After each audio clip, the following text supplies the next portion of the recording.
Have you ever missed someone who never actually existed? Not a childhood friend, not a parent, not someone you lost. Actually, I'm talking about the person you thought you would become. Maybe at 16, you imagined a different life.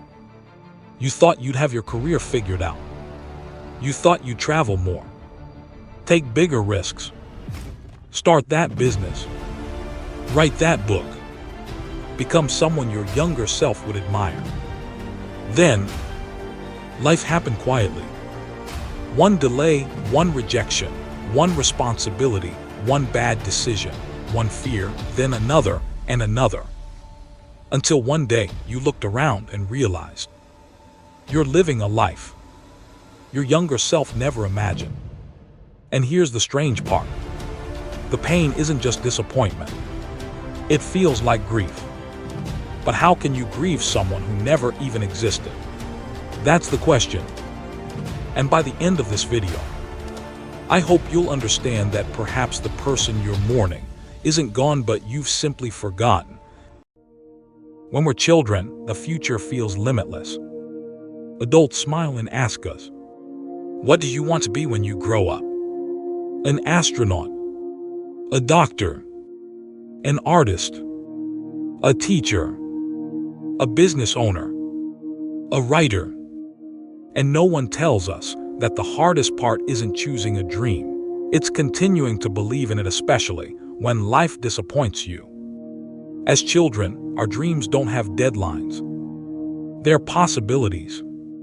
But somewhere along the way, possibilities become expectations. And expectations become timelines.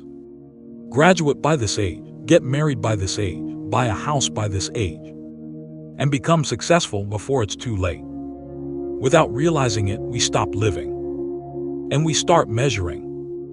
Not against who we were yesterday, but against everyone else.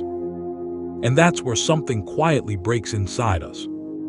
Because the person we imagine becoming doesn't disappear. They simply become more distant. Every birthday begins to feel less like a celebration and more like another reminder that you're running out of time. But here's something most people never realize. The pain you're carrying may have very little to do with where you are today. It has everything to do with the distance between who you are and who you believed. Psychologists have a name for this. They call it self-discrepancy.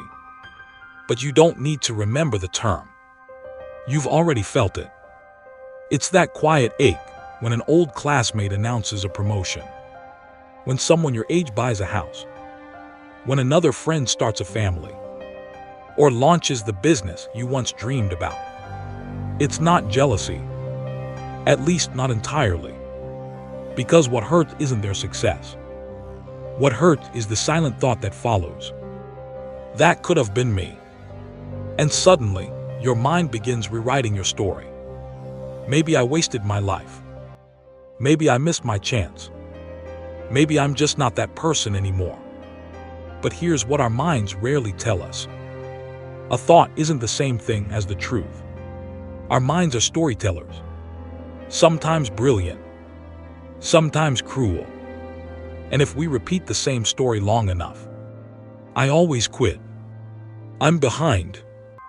I'm not talented. I wasted my 20s. Eventually, we stop hearing it as a thought. We hear it as our identity. That's one of the quietest tragedies of all. Not that life changed, but that we quietly accepted a smaller version of ourselves. But here's the question that haunted me for a long time. If this pain hurts so much, why don't we do something about it? Why do so many of us keep carrying dreams that we never return to?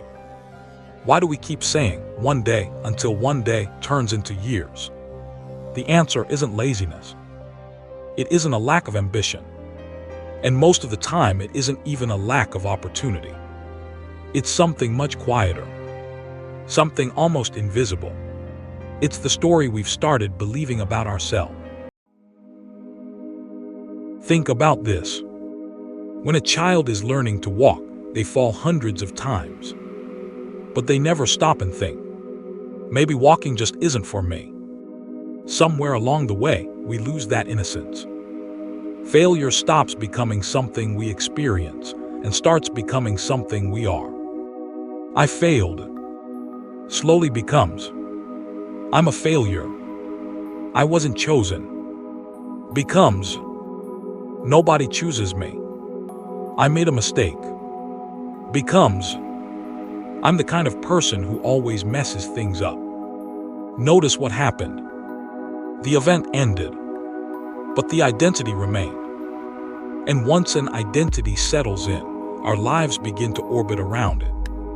Not because it's true, but because it's familiar. There's something strangely comforting about believing the story you've been telling yourself for years, even if it's painful, because certainty feels safer than possibility. If you've convinced yourself that, I'm too late, you never have to risk finding out that maybe you're not. If you've accepted, I'm not good enough, you don't have to face the terrifying possibility that you actually are, and now you have to live up to it. Sometimes, we don't protect ourselves from failure. We protect ourselves from hope. And maybe that's the saddest part. Not that life disappointed us, but that after enough disappointment, we started disappointing ourselves before life even had the chance. There's a reason the book The Mountain Is You says that the biggest obstacle in our lives often isn't the world. It's ourselves. Not because we're weak, but because human beings adapt. If you've spent years telling yourself, I'm the one who never succeeds, your mind begins collecting evidence. Every rejection, every mistake, every setback, it stores them away like proof in a courtroom. But something remarkable happens. Successes don't receive the same attention. You survive something difficult. Your mind says, that was luck. You accomplished something meaningful. Anyone could have done that. Someone compliments you. They don't really know me. Without realizing it, you become the prosecutor in the case against your own future. Think about how exhausting that is. Every morning, before the world has a chance to judge you, you've already judged yourself. And after enough years, you stop asking, what if I succeed? You only ask, what if I fail again? That's not reality. That's survival. Because after enough disappointment, our minds start believing that trying is dangerous. Psychologists call this learned helplessness. But you don't need the term. You know the feeling. It's sending a resume and hearing nothing back. Again, and again, and again, until eventually you stop applying. Not because there are no opportunities, but because hope has become too expensive. It's working on something you loved only to watch it fail. So the next idea never leaves the notebook. It's believing that staying still hurts less than risking another disappointment. But here's the tragedy. The life you're protecting yourself from losing is the very life you're preventing yourself from living. So, if the problem isn't our circumstances, and it isn't our potential, then what are we really searching for? Maybe we've been asking the wrong question all along. Society teaches us to ask, how successful am I? But it rarely asks, how meaningful is my life? There's a difference, a huge one, because success depends on meaning. This is something Viktor Frankl understood after surviving unimaginable suffering. He discovered that people don't survive because life becomes easy. They survive because they find something worth living for. Purpose, responsibility, love, contribution, hope. Meaning doesn't erase pain, but it gives pain somewhere to go.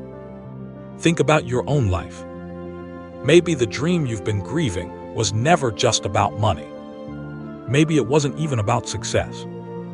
Maybe what you really wanted was to create something, to help someone, to make your parents proud, to wake up feeling that your life meant something.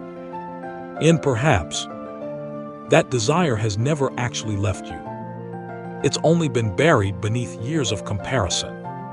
There's another idea that changed the way I think about life. It comes from Alfred Adler. He believed the purpose of life was never to become better than everyone else, but it was to contribute, to work honestly, to build meaningful friendships, and to love deeply. That's it. No race, no universal timeline, no invisible scoreboard. Just a life, lived with courage and connection. And what if the version of yourself you're grieving wasn't asking for perfection? What if they were simply asking you to start living instead of measuring? So, what do we do now? Can you ever stop grieving the person you thought you'd become? Can you make peace with the years that are already gone? I don't think the answer is to pretend those years didn't matter. They actually did. Some opportunities will never come back. Some versions of your life will never exist. And pretending otherwise only delays the healing. Maybe the first step isn't motivation. Maybe it's permission. Permission to admit that, yes, this hurts. Permission to say, I really wanted that life. I really thought I'd be somewhere else by now. There's nothing weak about admitting that. In fact, it might be the bravest thing you've done in years.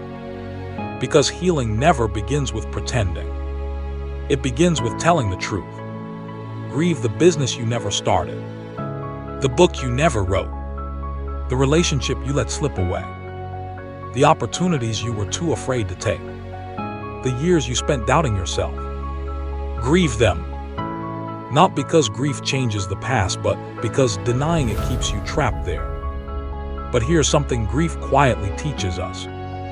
You cannot plant new seeds while refusing to clear the ground. Sometimes letting yourself mourn isn't giving up. It's making room for something new to grow. And maybe this is where we've misunderstood potential all along. We often speak about potential as if it's something we either use or lose forever. But that's not how life works. Potential isn't like a train that leaves the station once and never returns. Potential is more like a muscle. Ignore it, and it weakens. Use it, and it grows again. It may not look the way you imagined at 18. Maybe you'll never become the version of yourself you once pictured. But who says that version was the only one worth becoming?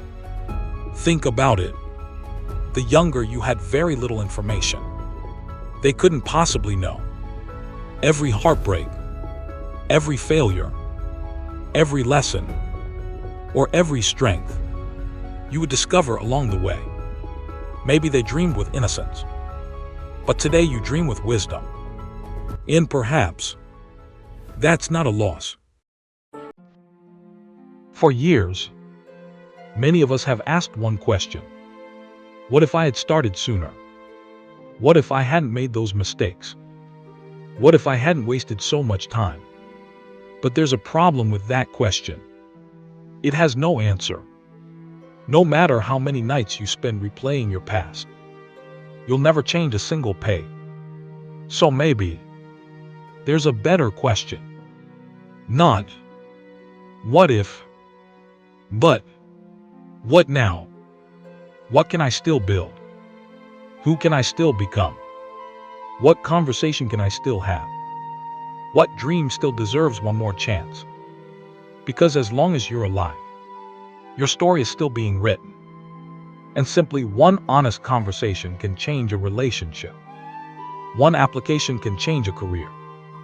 One page can become a book. One video can become a channel. One decision can become a completely different life. Life rarely changes because of one giant leap. It changes because ordinary people make one courageous decision, and then another, and then another. Maybe the person you've been grieving was never asking you to become who you once imagined.